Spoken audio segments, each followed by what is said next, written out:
Good evening, dear Kuwait television viewers, and welcome to another new episode of our weekly program, The Week in 30 Minutes. The English News and Political Programs Department has prepared a variety of reports that highlights the main events that have recently taken place across Kuwait. Our committed team of reporters is constantly engaged in numerous events with the objective of keeping you, dear viewers, aware of the latest information, regulations, policies, and to be up to date with the local scene. Tonight's program includes a variety of reports such as a special interview with our guest of honor from the Regional International Committee of the Red Cross in Kuwait, embassy celebrations, and events that may be of interest to your loyal audiences.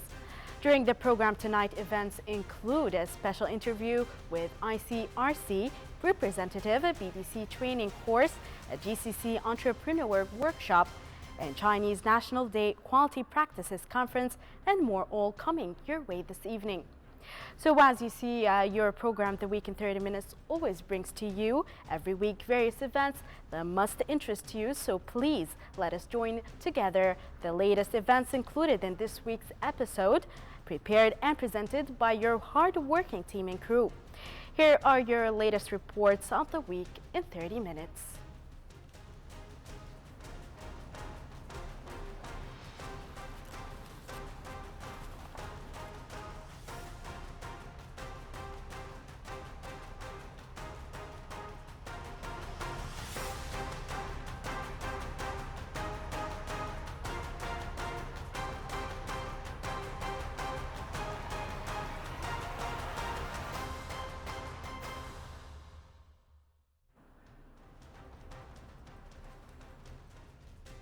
Dear viewers, thank you once again for joining us with your weekly show, The Week in 30 Minutes. We are very lucky to have with us tonight a very special guest who has been very active in the field of humanitarian assistance through her organization, the International Committee of the Red Cross, ICRC. She's the Deputy Head of Delegation for the Regional International Committee of the Red Cross in Kuwait. Ms. Rania Mashlab, on behalf of you, we welcome our special guest tonight. Ms. Rania, thank you for joining us in the show. Thank you for having us. Ms. Rania, could you tell us and tell our viewers about the nature of your work, and then could you please inform our viewers about the role of the International Committee of the Red Cross?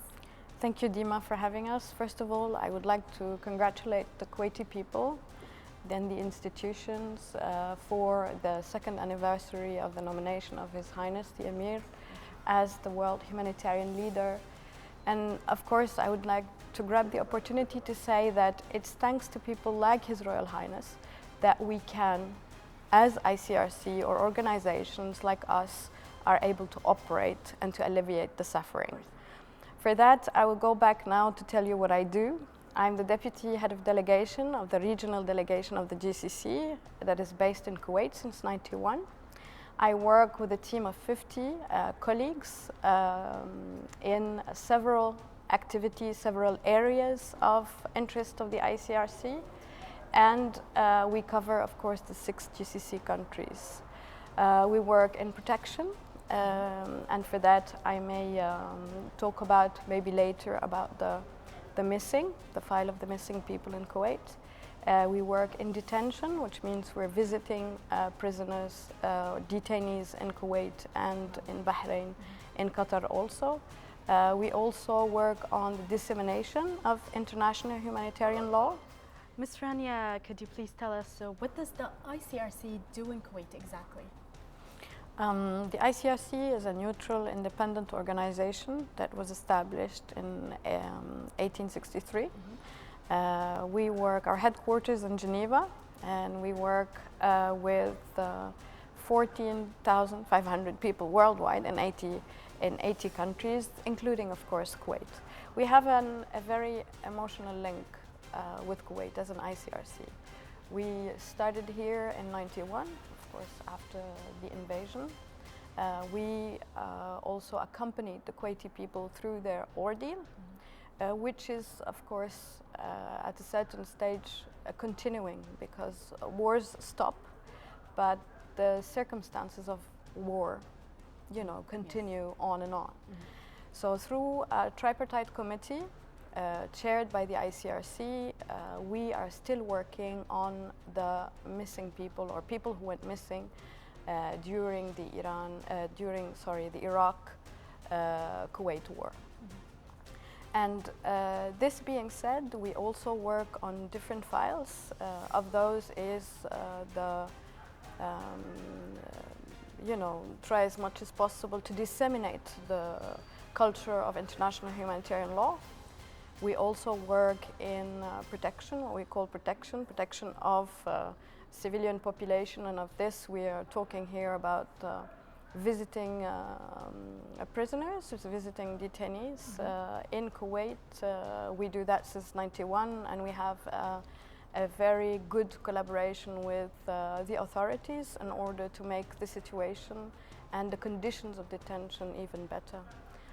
So this is something that we are really also proud of. We work from Kuwait and we cover the 6 GCC countries. We work in Bahrain. We have also detention activities in Bahrain, visiting prisoners and detainees in Bahrain. We do the same in Qatar.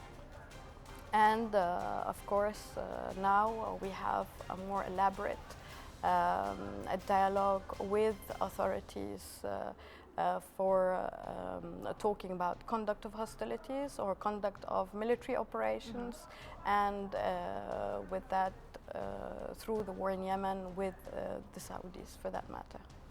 Ms. Rania, thank you for the background information you provided us with. Now, dear viewers, let us watch this report about the political issues in regards to Yemen's recent situation, and then we shall continue with our guest. Please join us now with this report by Salim Kandari.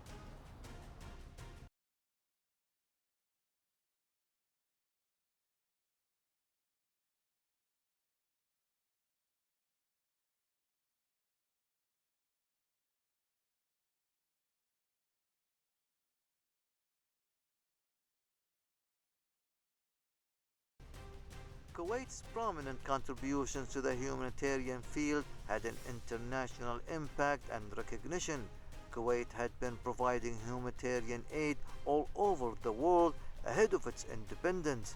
However, the contributions and efforts had strongly developed since His Highness the Emir Sheikh Sabah Al-Ahmed Al-Jaber Sabah came into position in 2006. His Highness, who was awarded the title of a humanitarian leader by the UN, had taken the responsibility to aid people in natural disaster-struck countries such as Somalia, Turkey, Japan, and the Philippines. Meanwhile, Kuwait also played a huge role in easing the suffering of those living in conflict-struck countries in the Arab world, including Syria, Yemen, Iraq, and Palestine. The country also held 3 donors conference for Syria, which resulted in pledges of $300 million in the first conference in 2013, $500 million in 2014, and $500 million in 2015. Kuwaiti charity organizations, including the Kuwaiti Red Crescent Society and the International Islamic Charitable Organization and other charitable organizations, had been continuously delivering aid to Syrian refugees in Jordan and Lebanon. Kuwait had organized many humanitarian aid campaigns to aid people in Yemen as the war had waged in the country. Kuwait continues its efforts globally and locally to help the needy under the guidelines set by His Highness the Emir Sheikh Sabah Al-Ahmed Al-Jaber Sabah. Kuwait's engagement in various philanthropic activities across the globe earned it the UN honoring of a humanitarian center and His Highness the Emir Sheikh Sabah Al-Ahmed Al-Jaber Sabah as a humanitarian leader. Humanitarian aid is considered a cross-continent cry for rebuilding unprivileged societies and for relieving aftermaths of natural and man-made disasters. Kuwait is playing a key role in aiding displaced and Yemeni refugees affected by the ongoing civil war, while facing a challenge to deliver aid to all Yemenis in need inside Yemen or in neighboring countries. These people, including millions of women, children, and elderly, are living in severe conditions, depending on Kuwait's governmental and other charity organizations continuously to deliver all types of aid under direct orders of His Highness the Emir Sheikh Sabah Al Ahmed Al Jaber Al Sabah.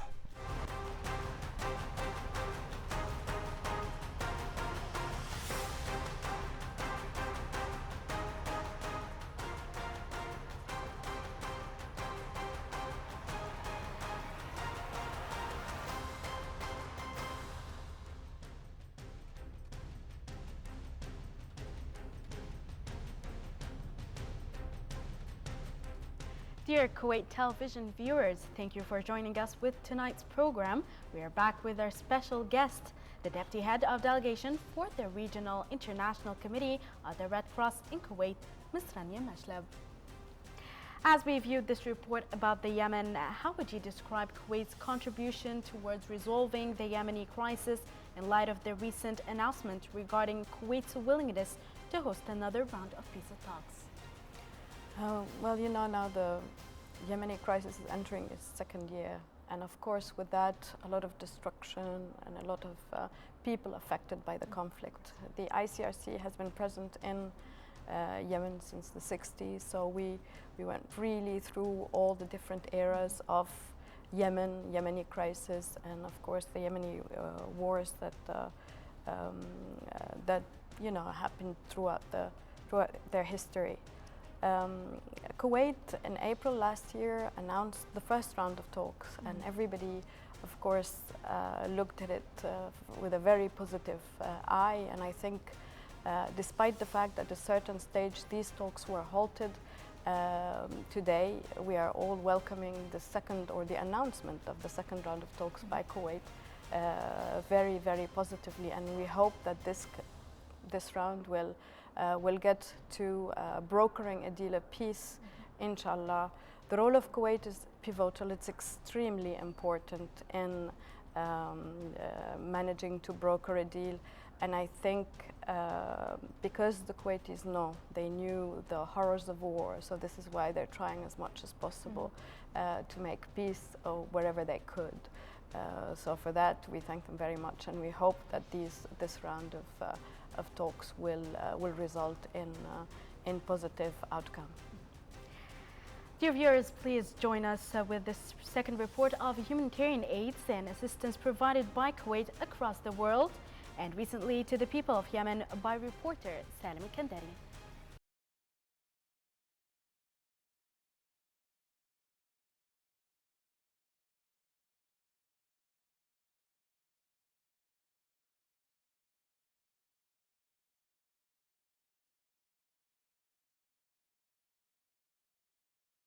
Kuwait's Deputy Foreign Minister Khalid Suleiman Al Jarallah said Kuwait is ready to receive the Yemeni stakeholders if they are willing to reach deal and break the political deadlock.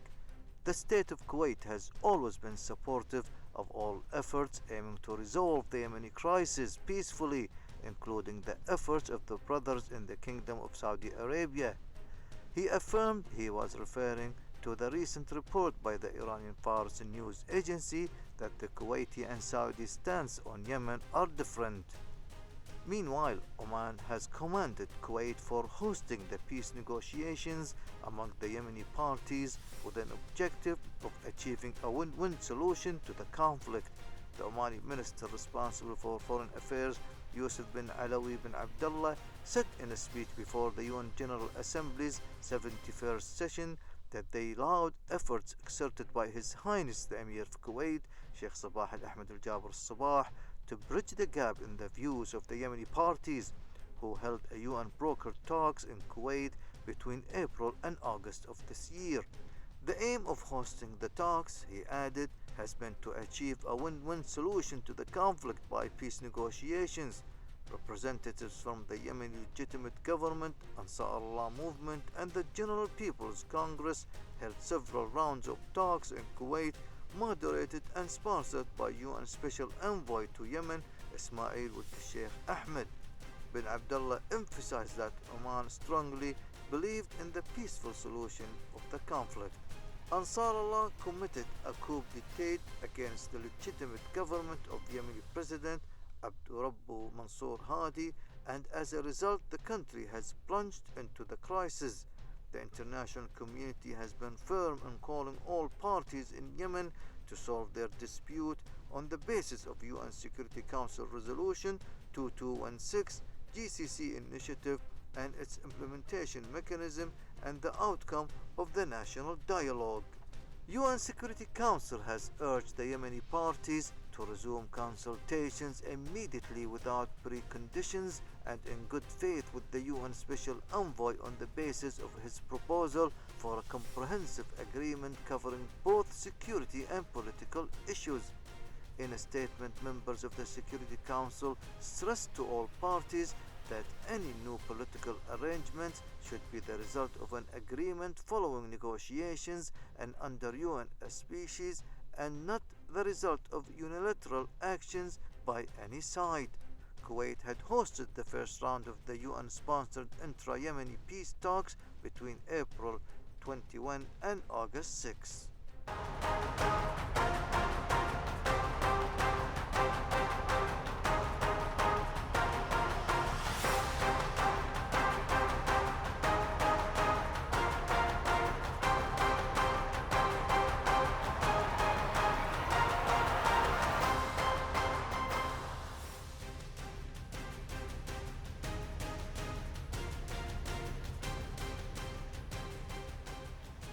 Ms. Rania, on a broader level, how do you see the Kuwaiti role in the region, given the situation in Iraq, Yemen, and Syria? And how closely does the ICRC work with the Kuwaiti Red Crescent? It's true that it is the second anniversary of the nomination of the Emir as the World Humanitarian Leader, but it's also a nomination of Kuwait as the World Humanitarian Hub. So I think this is how Kuwait is contributing. In terms of ICRC, Kuwait always contributed to the ICRC effort since '91, with the peak we saw in 3 years ago with the war in Syria. So the Kuwaiti contributed extremely generously to the ICRC appeals for 3 years, and it's ongoing. They are the first country to be, first Arab country to be in the donor support group for the ICRC, and it's also the most generous. In terms of our cooperation with the National Society or with the Kuwaiti Red Crescent Society, ICRC and the Kuwaiti Red Crescent Society are two faces for the same medal. So we really work together hand in hand. We have several projects in Lebanon for the Syrian refugees. We have projects in Iraq for displaced people in Anbar.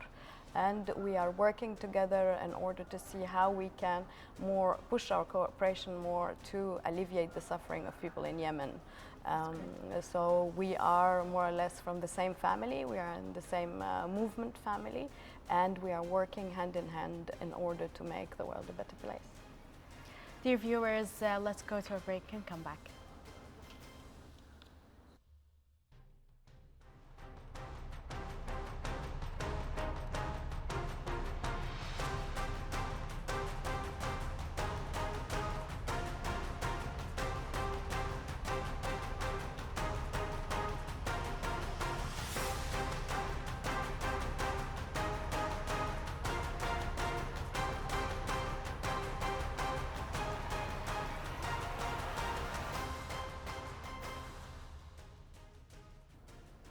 As we come to conclude this interview, do you want to share any other thoughts with our audience?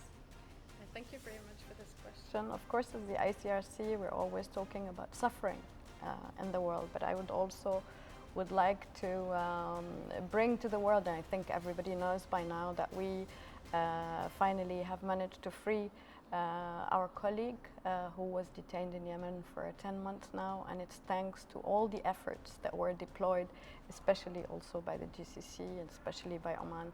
So thank you very much. Thank you for Kuwait, and I hope that you remain, and I think it will remain, the humanitarian hub of the world. Thank you.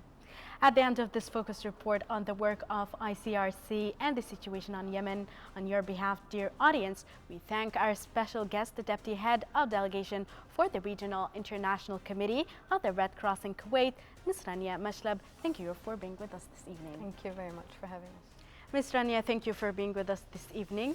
Dear viewers, please stay tuned for more upcoming reports following this break.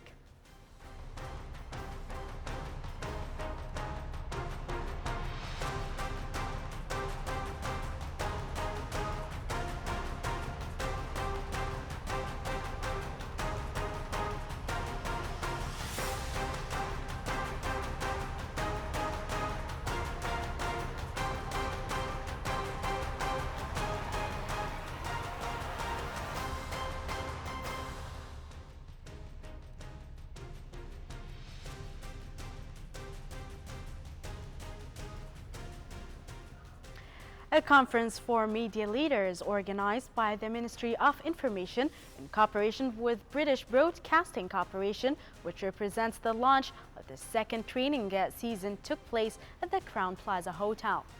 The conference was attended by the Minister of Information and Minister State for Youth Affairs, Sheikh Salman Al Hamoud Al Sabah. The current training session included 8 training courses with BBC and is expected to conclude by the end of March 2017. Reporter Ghinwa Jabouri has more. Courses to enhance the skills of journalists, anchors, editors, programmers, management and presenters through various workshops and training courses will offer a world of sophisticated knowledge that will in return help Kuwait Television reach greater heights and remain in par with other international leaders in the media industry.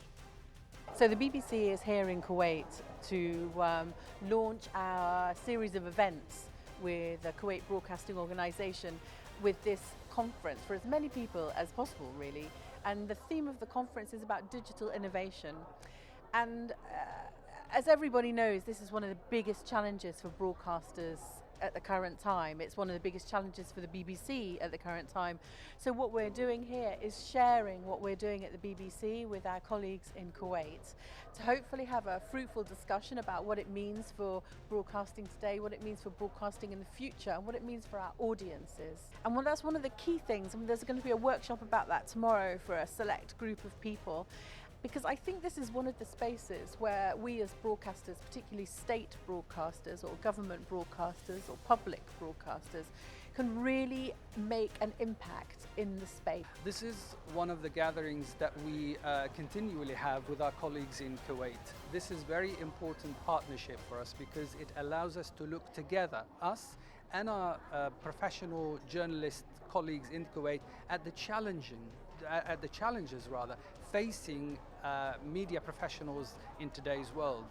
For example, in particular this week, we're looking at the digital challenges, what it means to be a journalist in an age where most young people actually look at their phones for news and coverage and even programs. How can we deal with this? How can we get the best out of those young people and the best out of our journalism? So this is what we're going to be looking at with our friends in Kuwait. Kuwait Television is keen in advancing the skills of its employees and wants to further develop its capabilities in the media arena with the objective of reaching a superior level when it comes to broadcasting news and TV programs. I think that's an interesting question, and I'm not sure I agree. I think the cultures may be different.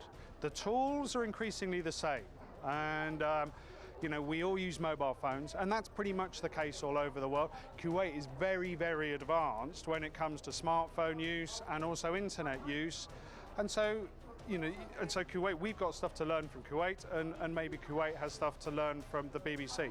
But what we're going to be talking about is what we've learned about innovation and how the world's changing, how technology is changing, how we as consumers all behave, but then also how we as broadcasters can use this technology to improve what we do, improve the content that we give our audience, and so that, you know, they travel with us. But I do think it's key to keep an open mind and appreciate that some things will work and some things may not work, and things are changing and it's becoming more sophisticated.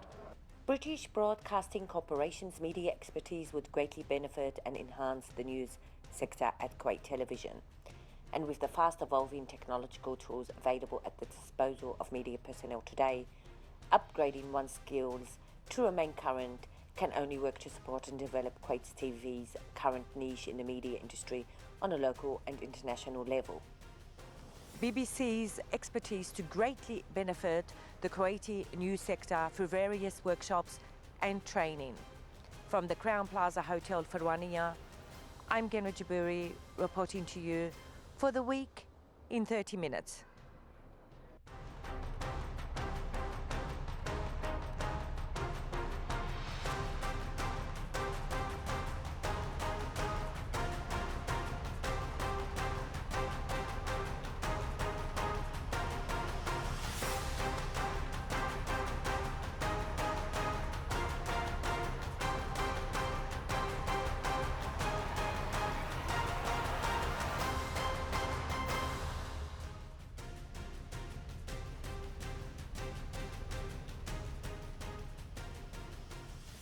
That brings us to the close of tonight's episode of The Week in 30 Minutes. We hope to see you again same time next week. Our highly dedicated team of correspondents is constantly out on the field searching for reports that matter most to you. We look forward to receiving your feedback on the stories we showed this evening and are ready to cover issues that are of special interest to you. So email us your suggestions at moikuwaitnews@gmail.com. You can also follow us on Twitter at MOI Kuwait News and on Facebook at MOI Kuwait News. And of course, if you would like to see our reports once again, you can visit our YouTube channel at MOI Kuwait News.